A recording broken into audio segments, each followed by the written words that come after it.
موضوع الدرس في فضائل سيدة عائشة ووفاة عائشة رضي الله تعالى عنها في البعد والإرشاد. الحمد لله وكفى والصلاة والسلام على خاتم الأنبياء سيدنا وحبيبنا محمد المصطفى وعلى آله المجتبى وأصحابه النجبى. اللهم صل على سيدنا محمد النبي الأمي الهاشمي وعلى آله وأصحابه نجوم الهدى. أما بعد فقد قال الله تبارك وتعالى في القرآن المجيد والفرقان الحميد: أعوذ بالله من الشيطان الرجيم. بسم الله الرحمن الرحيم. إن الذين يرمون المحصنات الغافلات المؤمنات لعنوا في الدنيا والآخرة وأعد لهم عذابا مهينا. قال النبي صلى الله عليه وسلم: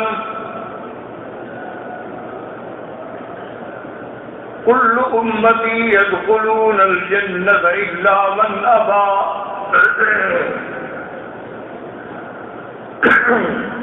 قيل من أبى؟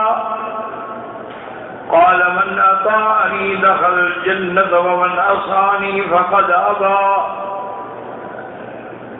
صدق الله العلي العظيم وصدق رسوله النبي الكريم، ونحن على ذلك من الشاهدين ومن الشاكرين، والحمد لله رب العالمين. رب اشرح لي صدري ويسر لي أمري واحلل عقدة من لساني يفقهوا قولي. رب زدني علما. سبحانك لا علم لنا إلا ما علمتنا إنك أنت العليم الحكيم. برادران اسلام، واجب الاحترام بزرگوں، دوستوں، بھائیوں، عزیز نوجوانوں، اللہ تبارک و تعالیٰ کے کلام مقدس میں سے آیت مبارکہ اور آقا انعامدار حبیب کبریا سیدنا محمد مصطفیٰ صلی اللہ علیہ وعلا آلہ واصحابہ وسلم تسلیما کثیرا کثیرا کے فرامین مبارکہ میں سے ایک حدیث تلاوت کی ہے. دعا فرمائیں کہ اللہ تعالیٰ ایسا عجز کمال صحت عافیت کاملہ دائمہ عاجلہ اور حق بات بیان کرنے کی توفیق عطا فرمائیں. آپ کو حق سننے سمجھنے کی، ہم سب کو حق پر مل کے چلنے کی توفیق عطا فرمائیں. پروردگار عالم تمام آنے والوں کی حاضری، حج، عبادات، زیارات، صدقات، خیرات منظور و مقبول فرمائیں. میں نے سابقہ درس میں سیدہ عائشہ صدیقہ بنت صدیق زوجہ محمد مصطفیٰ المبرأۃ من السماء رضی اللہ عنہ کے بارے میں کچھ معلومات عرض کی.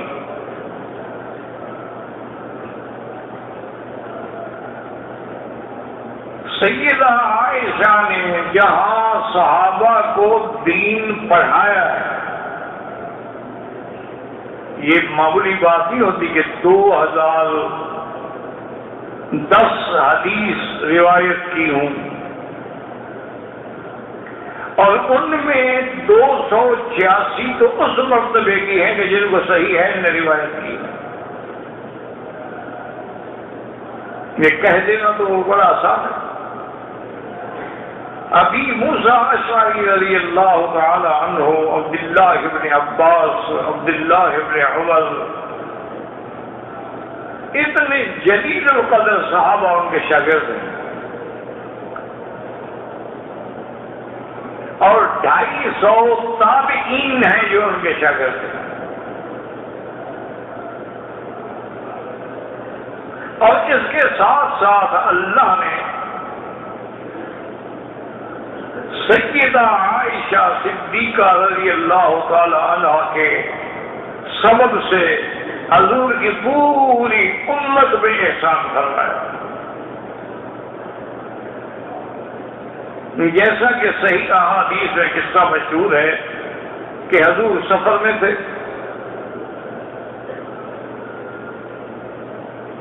اور اسی اثناء سفر میں اتفاق یہ تھا کہ سیدہ کے گلے میں ایک ہار تھا جو ٹوٹ کے گر گیا. وہ ہار کیا ہوتے تھے؟ داغے اور اس میں سیپیاں لگی ہوئی اور ایسی چیزیں.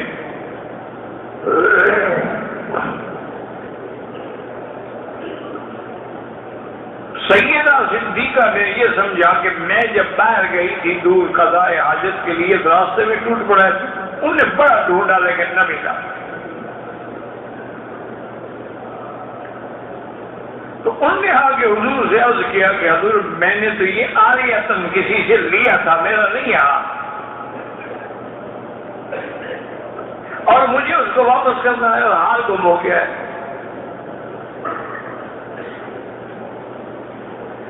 جب یہ قافلہ یہاں آیا تھا اس وقت وہ ہار میرے پاس موجود تھا.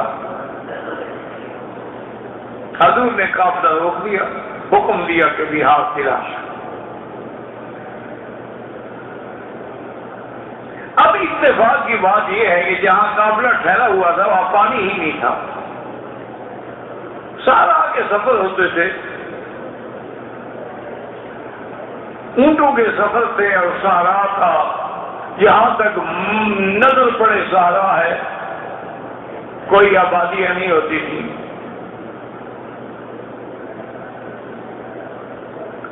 تو صحابہ نے آ کر سیدنا ابی بکر رضی اللہ تعالی عنہ سے عرض کیا کہ حضرت دیکھیں، محض سیدہ عائشہ کی رضا کے لیے اس نے حضور کو روک دیا، قافلہ روک گیا. اب ہماری نماز کا کیا ہوگا؟ پانی تو ہے نہیں. حضرت صدیق رضی اللہ تعالیٰ عنہ دین کے معاملے میں بڑے سخت تھے، غصے میں آئے اور خیمے میں آئے. اللہ کی شان یہ ہے کہ حضور پاک نے سیدہ کی گود میں سر رکھا ہوا تھا اور آپ کو نیند تھی.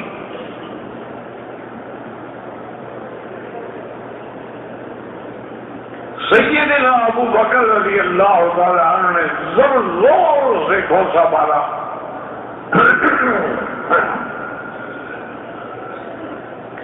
بی بی عائشہ فرماتی ہے کہ مجھے شدید تکلیف ہوئی،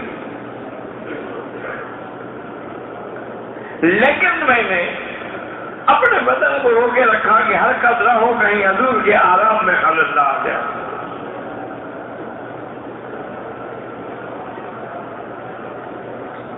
اسی سے فقہاء نے مسئلہ نکالا ہے کہ اگر عورت کی شادی بھی ہو جائے تو والدین کو حق کے سمجھا دے گا. اگر وہ کوئی غلطی کرے تو والدین سمجھا سکتے ہیں.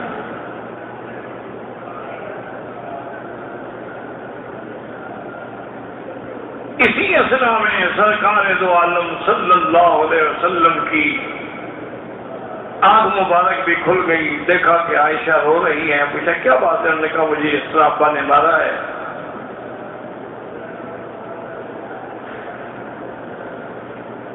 تو اللہ نے قرآن نازل کیا کہ وَإِن كُنتُم مَّرْضَىٰ أَوْ عَلَىٰ سَفَرٍ أَوْ جَاءَ أَحَدٌ مِّنكُم مِّنَ الْغَائِطِ أَوْ لَامَسْتُمُ النِّسَاءَ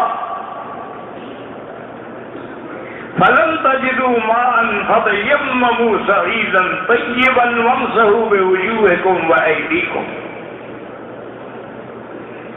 اللہ نے قرآن نازل فرمایا کہ اگر تم بیمار ہو یا سفر میں ہو اور اپنے بول و بلا سے پھائے ہوئے ہو یا میاں بیوی بھی ملے ہیں پانی نہیں ہے تو اللہ نے حکم دیا کہ فتیمموا صعیدا طیبا، مٹی سے تیمم کرتے ہیں.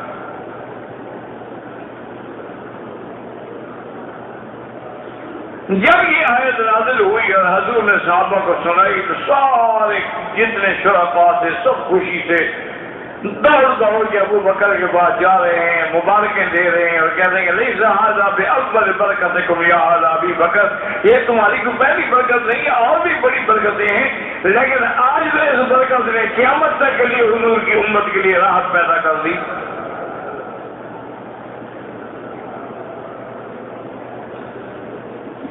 یہ عمل جو ہے صرف بی بی عائشہ کے لیے تو نہیں تھا، یہ تو حکم عام تھا.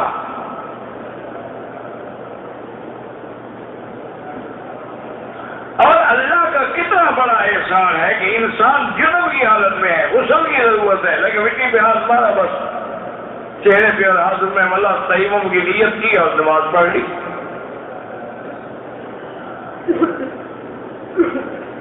تو یہ تیمم کی نعمت جو ہے، یہ احسان حضور کی امت پر جو ہے سبب سیدہ عائشہ رضی اللہ عنہا. اسی طرح سے واقعہ ایلا میں جب حضور ناراض ہو گئے، ازواج مطہرات نے حضور سے نان و نفقے کا مطالبہ کیا، حضور ناراض ہو گئے. حالانکہ نان نفقہ بیویوں کا حق ہے، لیکن حضور کے پاس نہیں ہے. تو اگر شوہر کے پاس نہ ہو تو پھر بیوی کو صبر سے کام لینا چاہیے، نہ کہ تنگ کرے.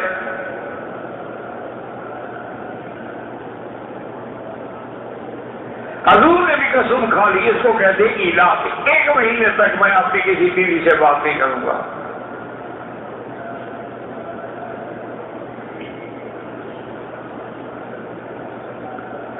ایک مہینہ جب گزر گیا تو اللہ نے قرآن نازل فرما دیا، کیونکہ اللہ کے نبی کی قسم تو پوری ہونی ہے، ورنہ خدا پہلے بھی قرآن اتار سکتے تھے. لیکن نو آپ کی قسم کیسے پوری ہوتی؟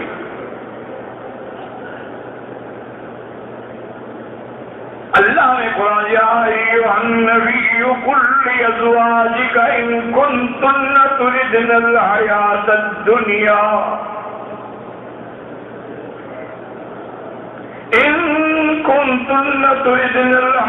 الدنیا وزینتها فتعالین أمتعكن وأسرحكن سراحا جميلا وإن كنتن تردن الله ورسوله والدار الآخرة فإن الله أعد للمحصنات منكن أجرا عظيما. اللہ نے فرمایا میرے مدعی اور بیویوں سے کہہ دو کہ اگر تمہیں دنیا کی زینت اور پیسہ اور دولت اور مال اور لباس اور یہ چاہیے تو آؤ مجھ سے طلاق لے لو، میں خوش اسلوبی سے تمہیں فارغ کر دوں. اسی لیے فقہا نے مسئلہ لکھا ہے کہ جیسے نکاح خوشی سے ہو، اگر ایسے حالات ہو گئے تو طلاق بھی خوش اسلوبی سے ہونی چاہیے.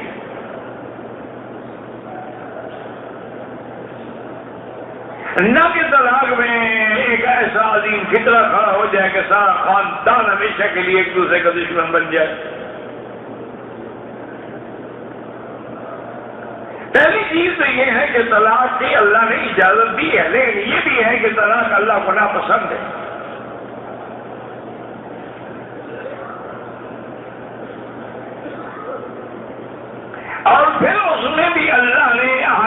بھیجے ہیں کہ طلاق الطلاق مرتان فإمساک بمعروف او تسریح بإحسان، یا تو طلاق ایک ہو رجی ہے، اور اس کے لیے بھی ہدایت ہے کہ اگر عورت حیض کی حالت میں ہے تو طلاق نہ دے، اور حیض کے بعد طہر میں اگر میاں بیوی ملے ہیں پھر بھی طلاق نہ دے۔ اسلام کا منشا کیا ہے کہ طلاق نہ ہو؟ بات کو سمجھیے کہ منشا اسلام کیا ہے۔ بھئی ایام حیض میں تو میاں بیوی ویسے ایک دوسرے سے دور ہوتے ہیں، اور اگر طہور میں میاں بیوی میں ملاقات کی ہو سکتا ہے حمل ٹھہر گیا ہو،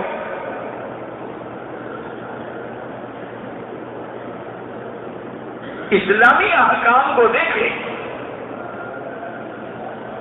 پوری دنیا اس کی کوئی مثال پیش نہیں کر سکتی۔ ساری دنیا نے بڑے بڑے قوانین بنائے ہیں عورتوں کے لیے اور عورتوں کے حقوق کے لیے، لیکن نتیجہ یہ نکلا ہے کہ سارے قانون بالکل فیل ہو گئے۔ اسلام دیکھیں کتنا بڑا اصول ہے کہ عورت حیض میں نہ ہو اور طہر میں ہو، اور اس طہر میں میاں بیوی بھی نہ ملے ہوں گے، ایک طلاق دے۔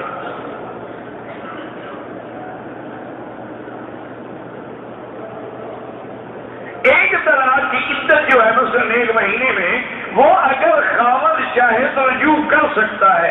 اس میں یہ بھی شریعت نے حکم دیا ہے کہ اگر ایک طلاق ہوئی ہے تو بیوی اس کے گھر سے نہ جائے،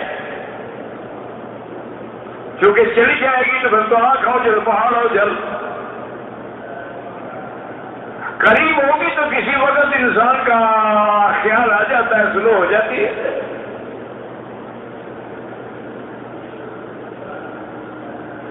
اگر وہ سلو نہیں ہوئی تو پھر وہ دوسری طلاق بھی دے سکتا ہے، لیکن وہ بھی اسی طرح طہر میں حیض میں نہ ہو۔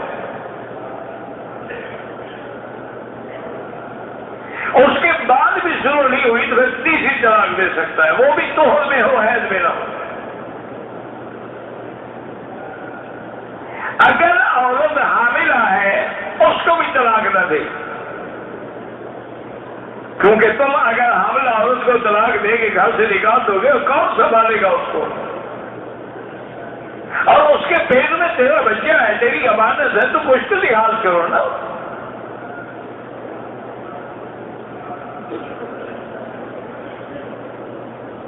تو اب سنت طریقہ یہی ہے کہ وقفے سے طلاق دے، حیض میں بھی نہ ہو اور حمل میں بھی نہ ہو۔ لیکن ایک بات یاد رکھیں، اگر حیض میں طلاق دے طلاق ہو جائے گی، لیکن حکم یہ ہے کہ نہ دے، گناہگار ہے۔ یہ نہیں کہ طلاق بھی نہیں ہوگی کہ اس کو حیض تھا، نہیں، طلاق ہو جائے گی۔ اگر حالت حمل میں طلاق دی، طلاق ہو جائے گی، لیکن گناہگار ہے کہ اسے سنت کی مخالفت کی۔ طلاق تو ہو جائے گی، وہ تو ایک ایسی گولی ہے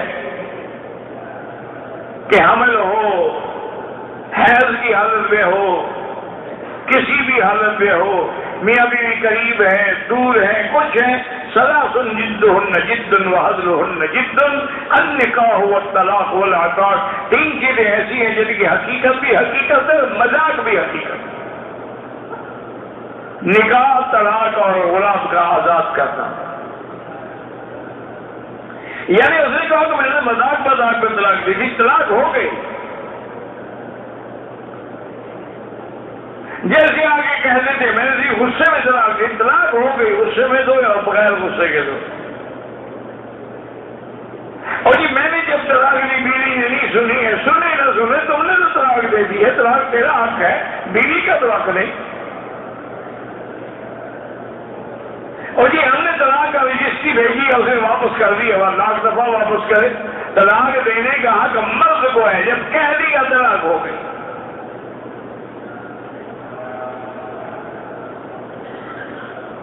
تو اس لیے اور شریعت نے یہ حق اس لیے رکھا ہے کہ بعض اوقات حالات ایسے ہو جاتے ہیں، مثلاً عورت بچے پیدا کرنے کے قابل نہیں رہی،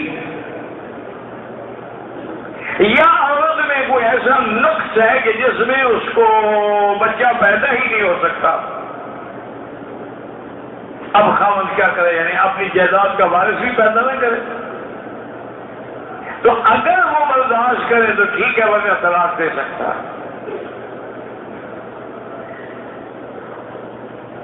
اسی طرح کبھی کبھی ایسا بھی ہو جاتا ہے کہ جمع بین الاختین، دو بہنوں کو ایک وقت میں نکاح میں رکھنا حرام ہے، ہاں ایک مر گئی پھر دوسری سے شادی کرتی وہ جائز ہے، یعنی اکٹھے نہیں رکھ سکتا، غلطی سے دو بہنیں ایک اکٹھے ہو گئی تو لازمی بات ہے کہ طلاق دے۔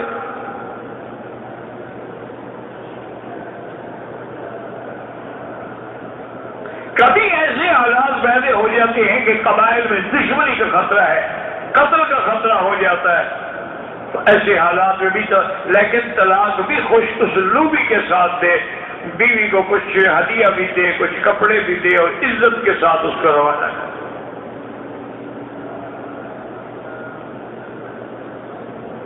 یہ تو نہیں ہے کہ شادی کے وقت تو بارات آئے جناب کے گھر میں پہنچانے کے لیے اور طلاق کے وقت تم دھکے دے کے نکال دو، کیوں وہ انسان نہیں ہے؟ اب اللہ یا طلاق، اور جب طلاق ہوتی ہے اللہ کا عرش ہل جاتا ہے، طلاق کو مذاق تو نہیں ہے۔ اسی آیت سے علماء نے بس نکالے کہ پتا نہیں نہ آؤ میرے پاس، وَمَتِّعْكُنَّ وَأُسَرِّحْكُنَّ سَرَاحًا جَمِيلًا، میں تمہیں کچھ دے بھی دوں اپنی حیثیت کے مطابق اور خوش اسلوبی سے آزاد کر دوں۔ اگر تمہیں دنیا چاہیے، دنیا کی چیز چاہیے تو میرے پاس نہیں ہے، تو بالکل سے طلاق لے لے۔ اور اگر وَإِن كُنتُنَّ تُرِدْنَ اللَّهَ وَرَسُولَهُ وَالدَّارَ الْآخِرَةَ، اور اگر تمہیں اللہ کا رسول اور آخرت چاہیے تو اللہ نے پھر آپ لوگوں کے لیے جنت میں بڑا اعلیٰ سے اعلیٰ ثواب رکھا ہے۔ تو سب سے پہلے حضور بی بی عائشہ کے پاس آئے اور یہ آیات تلاوت کی، تو بی بی عائشہ نے، حالانکہ حضور نے نصیحت بھی فرمائی کہ لا تستعجلی، جلدی نہ کرو جواب پہ، اپنے والدین سے مشورے کے بعد جواب دو۔ اس سے یہ مسئلہ بھی فقہا نے لکھا ہے کہ شادی کے بعد بھی لڑکی کو چاہیے کہ ماں باپ سے مشورہ کیا کرے۔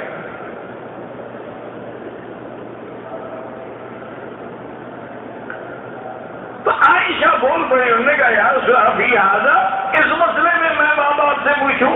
اخترت اللہ ورسولہ والدار الآخرہ، میں نے اللہ کے رسول اور آخرت کو چن لیا۔